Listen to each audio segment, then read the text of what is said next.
Recording. Okay, great. My today guest is a vet, former New York Knicks and mostly Boston Celtics player, Walter McCarty. I would like to ask you about your fascinating NCAA career as well as your time spent in the NBA. Could you tell us more? How do you remember your time at University of Kentucky? Because it was a really effective time. Yeah. It was awesome. If I could do it again tomorrow, I definitely would. What was really special about that time is we had a really lot of good athletes, but more importantly, not where we good athletes, hard workers. We all got along so well. We all really cared about each other, and it was like a brotherhood. So it was really special. It was a fun time for college basketball, and it was just a special place, man, with a lot of special guys that still keep in contact today on text and calling each other. So it was just a fun time, a great time for college basketball, really, and the SEC. There was a lot of really good basketball teams and good players in the SEC at that time. So it was a lot of fun. Mm-hmm. How could you describe the role of the coach, Rick Pitino? How he creates such an atmosphere, or was he? How you could describe him as a coach and also probably your friend? Well, he was a great coach. He's one of those coaches that no matter the talent of the player, he's going to get the best out of each and every one of you. And one thing that he always drove us was just the passion to be better and to enjoy the precious time that we had at Kentucky, to enjoy each moment, because he understood that your college career doesn't last long, and this is going to be something that you guys will always remember and hold near to you. And we definitely did. So his thing with us was always enjoy the precious present and not to take it for granted. But also he pushed us on a daily basis to not come up short for all our goals, and each and every day to go out there and leave nothing on the court. And again, we were very talented, and we had to, in order to keep your starting spot or to break the rotation, you had to compete every day in practice, every second, every minute, and that's something we did. And he taught us so many life lessons on and off the court. And his pro experience, we were all hoping to be pro basketball players, so his experience at the NBA really also helped us. And he gave us true evaluations on how far he thought that we could go. So we were always getting real advice, and we knew that once he told us something or said something, we took it to the bank. We said, hey, this is the word. If he's saying it, we believe it. And so he's one of those also coaches that there's never going to be any moments where a team is out prepares us, or they are so good with game plans and taking teams out of what they wanted to do and been ready for anything they could throw at us. So not only was he a great players coach, and he knew how to get the talent out of guys, but he also knew how to strategize and how to put together game plans that just took teams totally out of what they wanted to do. And so not only did we have an advantage on the court, on the floor, with the talent, but we had an advantage of our scouting reports, which were really good. When I look at your roster and the nickname of your team, that they called you Untouchables in a 95-96 season, and it was amazing when I found out that there were 9 players who appeared in the NBA, were in the future professional athletes. And what was special in this group? Was it only the good selection from the prospects from the high schools, or you as a team were such a good collective that it makes that this atmosphere which was in the team was one of this was this added value which convinced the scouts from the NBA to took these players? Well, one thing about this team, about Coach P, we really believed in each other, and we knew we had enough talent. And our whole thing was trusting each other and doing it together, and not worrying about who's going to score points, who's going to do this. We all really believed that we were NBA basketball players, and he really instilled in us that if we win, just win, the NBA would take care of itself. And we really believe that. We focused on that. We just try to make each other. How can we make each other look better on the court? That's what we did. We grinded. We practiced hard every day. But that we really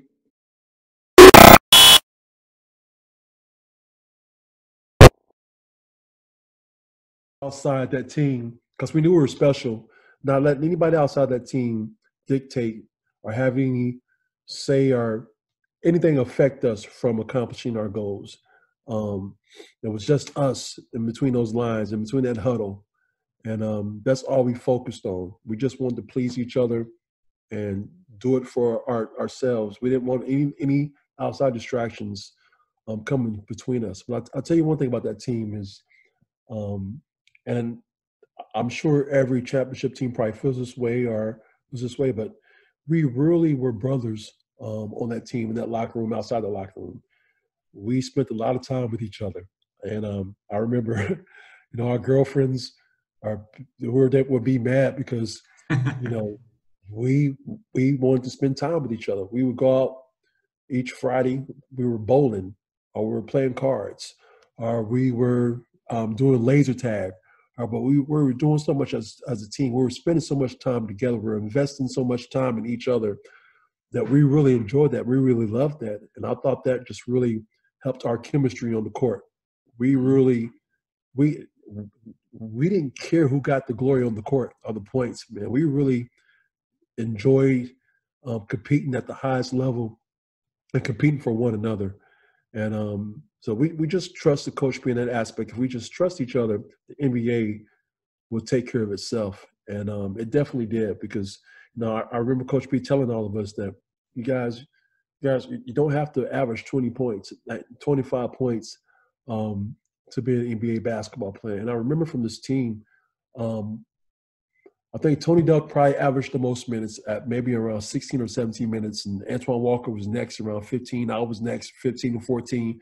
But no guy really averaged over, we didn't play a whole lot. Like, if you take John Wallace, who's a good friend who played at Syracuse, and we beat the national championship game, he probably played 40 minutes, right? And here we are. We're not even, each of us, only in a given night, we're not even playing 24, 25 minutes. So, because we have so many guys coming in, coming out. So that not only made us more fresh, but it just made us a really strong basketball team when we can go deep, but we could also rest our legs. Mm-hmm. How do you remember the Final Four from 1996? The emotions, the pressure, and expectation from your team, and how do you remember the time? I remember. You know what? To be honest, I don't think we felt any pressure. We really didn't.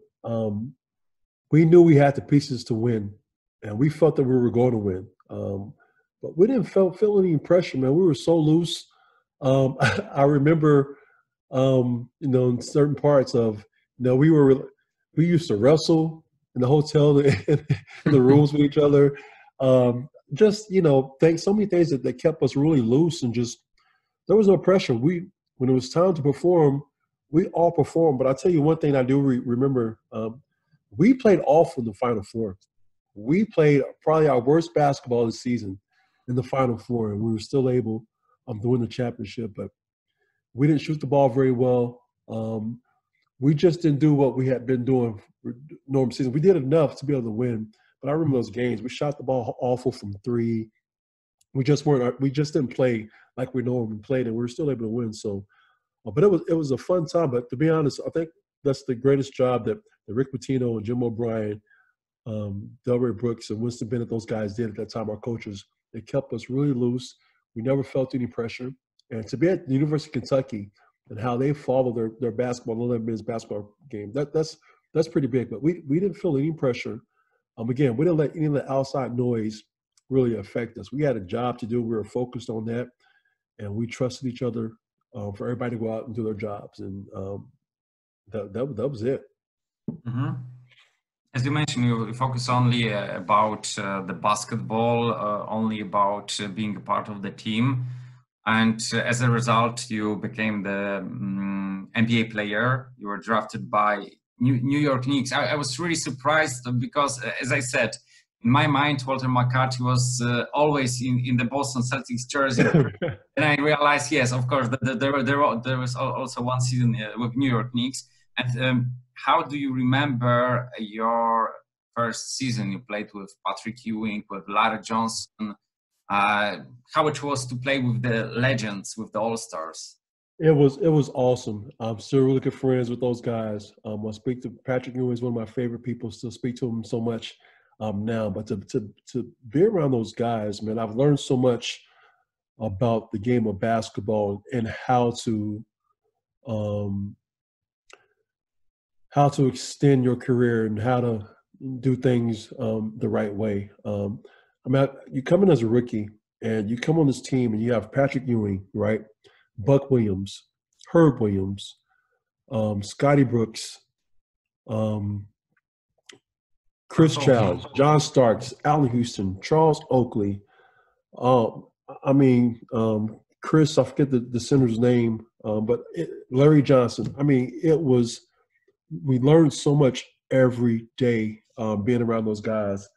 And you learn how to be a pro as far as workouts and taking care of your body and proper rest and eating, just things like that, man. And it was just to be able to watch those guys and learn from those guys, man. It was just something that really helped me as a player moving forward. And on the flip side of that, just being in New York and being the Knicks was unreal. It was an awesome time to being able to meet all these people at the games, whether it was Puffy or Spike Lee or just whoever they were always around, and just to be able to be in front of those guys on a nightly basis and it was like icing on the cake. But it was a lot of fun being a Knick, and those guys were really good people. I forget Charlie Ward even on the team, but they were really good guys on that team, and it was really, really good basketball team. Unfortunately, we had guys suspended at the end of the year against Miami, but that was definitely a team that could have won the NBA championship. Mm-hmm.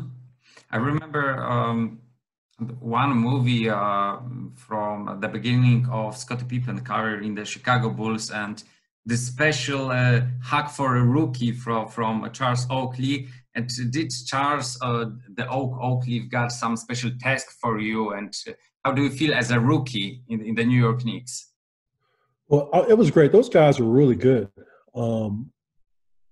Nothing crazy because the rookies, we had to unload the buses and carry baggage and stuff like that, but nothing really crazy. Those guys really took me out. They took me under their wing, and they took me out to eat with them a lot, and they never made me pick up any bills or It was great. We didn't have really anything crazy out the ordinary. They were really good guys, other than carrying luggage and unloading the buses and shoes and stuff like that. Very minute stuff, but they were really a classy group, and they knew who they were. There were no egos. They didn't try to embarrass us or make us look bad or just do. They were really good. Charles Oakley and Larry Johnson were two who took me under their wing, and it was just a pleasure to be around those guys and learn from them. Mm-hmm. I remember that when I talked with Tim Hardaway he told me some story about the number 10 on his jersey, that it was the time when Manute Bol played in the Golden State Warriors, Right. and he wanted to sold it for $100,000. You played in University of Kentucky with 40. Yes. And, in Boston Celtics, you've got the 0-0, as I remember. 0-0, yes. And the year after, the next season with the Boston Celtics, the 40 was available. And did you think about change this number, or the 0 was just good for you and suit for your journey with NBA? Well, I wanted to be number 40 coming to the Celtics, but they had there were a lot of different transactions going on before I got there. So I was traded on the day of the last preseason game when we were playing the Celtics. So I was already in Boston, was in the hotel getting ready for our game. Shortly after that, they had already done some deals where they signed players, and one of the players was Travis Knight, who played at UConn, who also wore number 40 at UConn. So he just signed like a 3-year deal, 4-year deal for like $21 million or something like that, and he had number 40. And he had just, it was the same thing for him. He used 40 all through college and whatever, and that's the number he chose. So at that point, it was not that important to me. Leaving the Knicks, coming to Boston, I'm like, hey, it's a new start a new number. I think the crazy thing, the issue was, when you come to the Celtics, there are no numbers available because there's so many numbers retired. That's the problem with the Boston Celtics. Yeah, there are no. It was just hard to find the number, and just started wearing 0. That was my number for my rest of my career in the NBA. Yes, you need to be flexible, definitely, with the Boston Celtics. Yeah, sure. And 97-98 season, did you feel some kind of deja vu because you played with the same coach, Rick Pitino, your friends, Ron Mercer, Antoine Walker? How do you feel to be with this, maybe not in the same conditions, but with the similar teammates, the same coach? How it was for you? It was great because we all lived by each other. It was great because we knew each other. We've all known each other since we were 17 years old, and so to be able to live out our dreams together, and spending so many nights in our dorm rooms talking about that, and to be in the NBA and share some of those terrific moments is something that you can't even dream of. So it was awesome. We knew Coach P's system already, and so that made it easier for us. But we were young, but it was a lot of fun to be able to experience that with those guys that you have so much history written, so much love for. And we were definitely family, and just to be able to do that together was a great moment. Mm-hmm. And how it was to play with? You mentioned that it was kind of brotherhood with the Antoine Walker, that was also talented Paul Pierce. You also mentioned that in Kentucky, it doesn't matter how many minutes you were on the court, but the NBA, the role of Antoine Walker, his role in Boston Celtics changed. He was the all-star, one of the leaders. Right. How it was to play with him? Oh, it was great. We knew Antoine's talent ever since he was a freshman at Kentucky. Like this guy's a big-time scorer and can do a lot of different things. So we already knew that. So I was never surprised. I was never surprised at what he did in the NBA because I saw it every day in practice in college, and spending so much time with him there. So it was awesome to see him to continue to mature and grow into the player he became. It was a lot of fun playing with him and Paul. There were two very talented scorers, and we had some good years. I just think that it's just one of those things that you go through as a player. We were just young, and it's hard to win championships when your core players are young. You got to throw some veterans in there in the mix to help you get through those tough and rough spots. And we didn't have that. We were young and trying to find our way on and off the court in the NBA. So we had some good years. Mm-hmm. And what did happened in the 2001-2002 season, because when Rick Pitino was in Boston Celtics as a head coach, you didn't appear in the playoffs, and after the fifth year, you appear in the playoffs and was even in the Eastern Conference Finals. Was it the Tony Delk effect, because he appeared in the roster and you appeared in the play for fighting for the NBA Finals? I think it was just another year we got older. And all that time we were learning how to win. The season before that, we were learning how to win. And you add another guy like Tony Delk, a veteran player. You add Rodney Rogers, a veteran player. I mean, we were just adding guys that understood, that knew how to win, but also knew their roles, that complemented each other, that complemented Walker, that complemented Pierce. So it was just one of those moments we were starting to grow into, not just, we went from young professionals to, I don't want to say veterans, but guys with great experience in the NBA and that know how to win. So that was just another stepping stone that was created from years of losing, years of learning how to win and learning how to complement each other. Mm-hmm. You played also with Gary Payton. And did he also practice using the trash talking during practice, or was it only for the real NBA game on the court? Well, Gary talked all the time. Gary talked all the time, and it was fun to be around him. He's one of those guys you grew up seeing on TV and whatever, and the village spent some moment with him. We had a great time, and he was fun to be around. Just a really competitive person in everything that he did.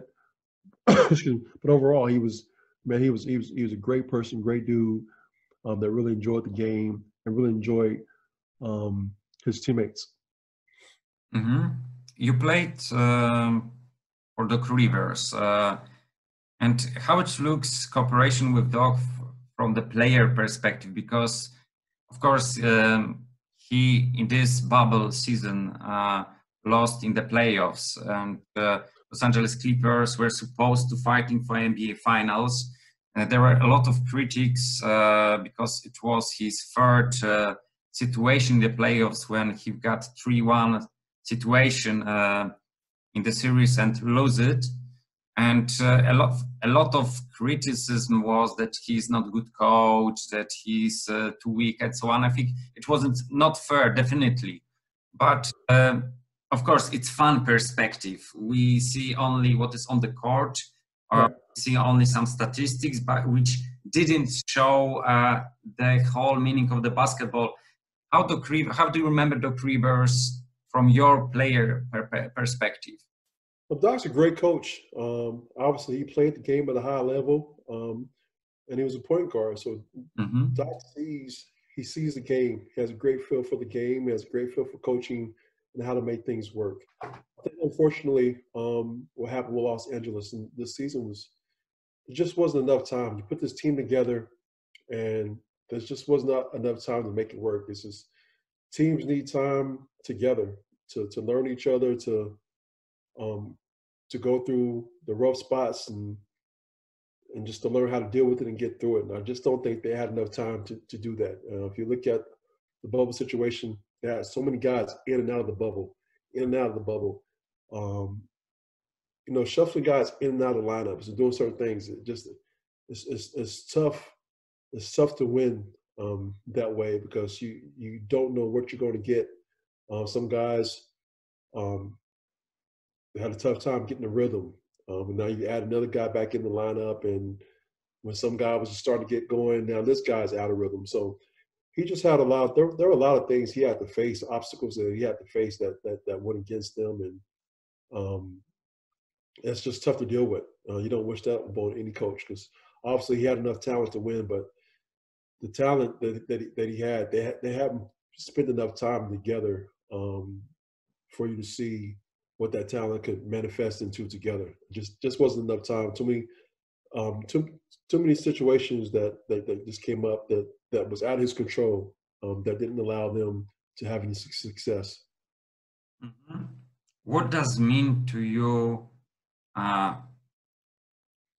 the words of wisdom? Let's call it once excelled, always excelled. That was awesome. You? It is awesome. I spent a lot of time here, and most of the people they remember me as a Celtic, and unless they're UK fans. So it's great to I don't think I'm a legend, but people around here they say, "Oh, you're a Celtics legend" or something like this, and I'm like, yeah. But I mean, it's great that people think of you that way. I love the city of Boston and the organization. They have great owners, and they really have a lot of really good people in that organization that are just phenomenal, and they just made this a great experience. Even um, today, obviously not being a Celtic, when they have great love for me, and I really appreciate all the things that they do, and it's indescribable, man. It's a great feeling to be a part of this family. I think that for fans, I think it's always good when they've got the player from the bench who, like Alex Caruso in the Los Angeles Lakers, that maybe the players who are not stars, but they really show the effort on the court, and even playing 10 or 15 minutes give some extra energy for the crowd. So maybe that's why they try to as as Boston Celtics legend. Yeah, and it's great, and it's great to obviously because Boston fans they know basketball, and for them to appreciate whatever it was that I brought to the table, it's just great because they know basketball. They understand that you need guys to energize your team and to do the dirty work, to take the charges, to get extra possessions, to guard the toughest guy, just night in, night out, just to be able to rely on them to go out there and do their job to the best of their ability and not care about points or whatever, just caring about how can I help my team win. So for them to recognize that and show me that love is awesome. Mm-hmm. One of the most famous, let's call it famous, Boston Celtics fans is Bill Simmons from The Ringer. You've got the opportunity to talk with him? I haven't in years. I mean, obviously, I've seen him around. But yeah, he's a great Celtics fan, and he's a Boston guy, and it's always fun. It's always fun to see those guys who appreciate the Celtics and watch the Celtics, who are diehard Celtic fans. So much love to him. Mm-hmm. What is your top 5 teammates you played with? Oh man, who's on NBA? in the NBA, just yes. Obviously, I've got to say because these are my guys, and they're my brothers. Tony Delk, Antoine Walker, Ron Mercer. Three of those guys, those three. I would say Sam Cassell, Mm-hmm. being 4, and lastly, I will probably say Leandro Barboza in Phoenix. He was a great guy. We had a lot of time of just really doing the same type of thing, bringing energy to the game, but just a great guy off the court and on the court. Mm-hmm. Last question. If a golden fish offer that made your 3 wishes, what would it be? We will focus on your NBA career and besides championship ring because it would be too easy. So what 3 things would you like to have if you could change somehow your NBA career? To be honest, I wouldn't change a thing. I'm very grateful. I always told myself I wanted to play 10 years in the league. I retired after playing 10 years, and I turned down teams to go play because, I've learned so much, and I've been able to do so much from those 10 years. I'm so grateful, so thankful, because for me, if you look at Dak Prescott, guys who are those terrible. I never had any terrible injuries. I was able to walk away from the game without having any significant injuries. So for me, man, I wouldn't wish. I had the time of my life. I had great teammates. I've met so many great people, and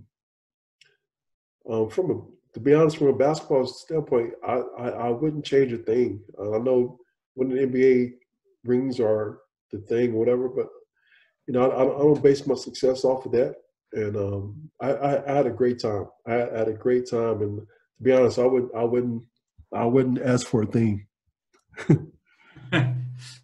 Walter, thank you very much. It was Thank you. My last question. It was a pleasure to talk about time about NBA, which I remember from my beginning of the journey with the NBA. So thank you very much for the time and you spent with us with OPOstories from the NBA. And have a nice evening. Thank you. Do the same. Thank you. Best wishes. Thank you. Okay. Thank you very much.